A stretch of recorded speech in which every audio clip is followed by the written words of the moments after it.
Oi, como estamos? Então, no vídeo de hoje vamos falar sobre um tema que é recorrente da queixa dos pacientes aqui na clínica. Ingerir água depois da cirurgia bariátrica dói? Bom, vamos entender o contexto dessa dor, dessa dificuldade que uma boa parcela dos pacientes apresenta. Quando a gente toma água, de uma maneira normal, rotineira, a gente bebe água necessariamente de uma forma mais cultural, bebo água para matar a sede. Tem as pessoas que gostam de ingerir água durante o dia, mas tem uma boa parcela que acaba gostando de bebendo água apenas quando está com sede. Então, quando eu tenho sede, dependendo da severidade da minha obesidade, o que acontece? E da alimentação em que eu estou escolhendo no meu dia a dia, eu tenho alimentos bem mais condimentados, mais pesados nesse sal, então eu acabo também tendo mais sede. Fora também a alteração corporal de temperatura para o igualar da temperatura corporal para a temperatura ambiente, principalmente aqui, falo do Ceará, essa terrinha do sol acaba sendo um fator que dificulta esse processo por conta do calor intenso que essas pessoas sentem. Então, o que acontece? A sede é maior, então acaba se bebendo água e não é incomum a gente ouvir relatos de pessoas que viram uma garrafa, por exemplo, de 1 litro, tomando ali de maneira rápida. Então, eu acabo tomando grande volume de água em um curto espaço de tempo. Depois da cirurgia bariátrica, o que acontece? A gente tem um espaço de caminho percorrido, vamos dizer assim, entre a boca e o estômago, que acaba sendo um pouquinho alterado por conta dessa diminuição do estômago. Mas como é essa alteração? Então vamos entender. Quando uma paciente faz a cirurgia bariátrica, antes da cirurgia bariátrica, o que acontece? Eu tomo grandes volumes de água, então goles maiores do que o que eu começo a tomar depois que eu faço a cirurgia. Então, imediatamente após a cirurgia, quando o médico solicita que ele já pode tomar o copinho, o líquido, ele tem que tomar em pequenos goles, de pouquinho em pouquinho e, dependendo da prescrição da equipe, em tempos diferentes. Então, o que acontece? Vamos entender no corpo como é esse processo. Então, antes da cirurgia, eu tinha esse tubinho que leva a água da boca ou os alimentos da boca até o estômago. Esse tubinho se chama esôfago. Então, esse esôfago, ele faz a condução do alimento, ou no caso do líquido, a água, da boca até o estômago, por um movimento que é chamado de peristaltismo. Então, vamos fazer de conta que eu tenho aqui o tubo do esôfago. Então, antes da cirurgia, esse tubo, ele fazia essa movimentação de uma forma maior. Então, esse gole que eu bebia de água fazia essa abertura maior no meu esôfago. Depois da cirurgia, quando o cirurgião libera para que você possa tomar água de uma forma diminuta, o que acontece? Você começa a tomar água de pouquinho em pouquinho. Então, o movimento desse esôfago, ele vai sendo pequenininho.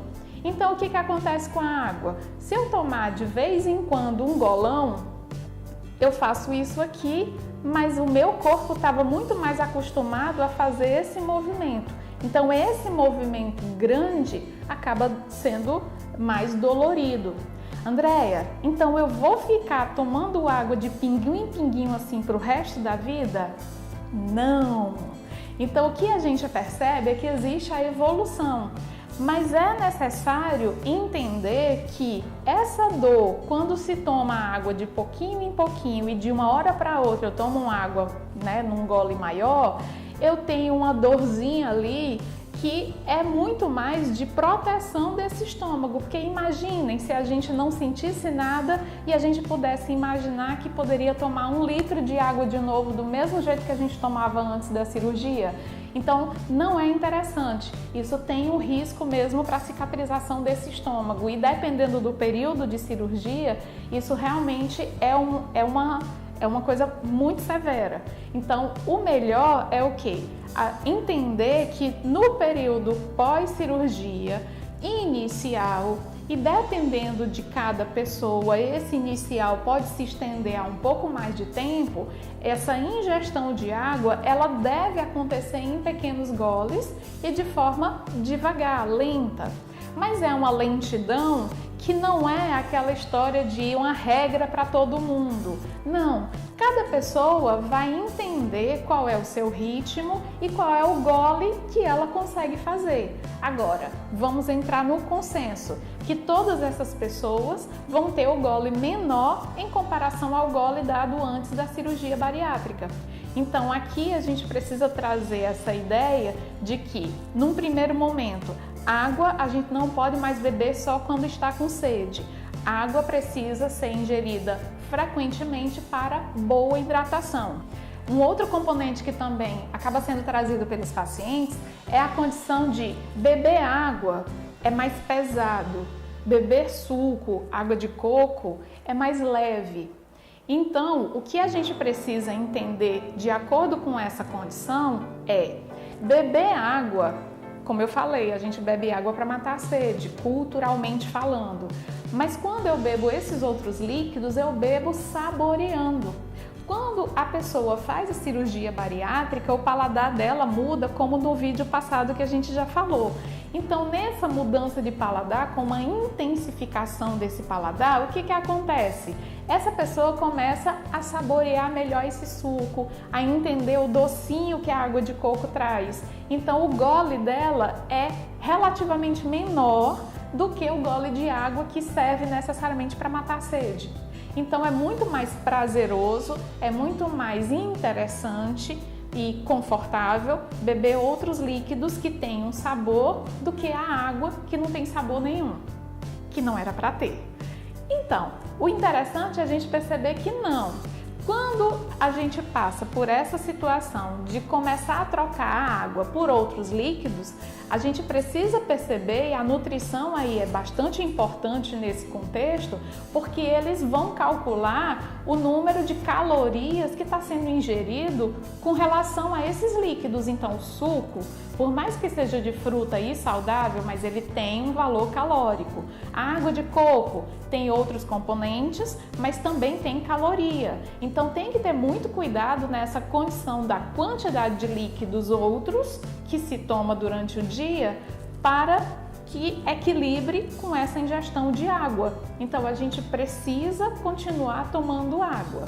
E essa questão está sendo esclarecida aqui por conta mesmo da frequência de queixas sobre essa condição da ingestão de água com mais dificuldade. Então ficamos aqui com essa explicação, espero que ajude e para vocês que gostaram, curtam, compartilhem e a gente aguarda aqui as sugestões para outro material. Muito obrigada! Não tá, mas não tá mesmo. Vá lá no seu computadorzinho em casa, ó, é a mesma ferventina.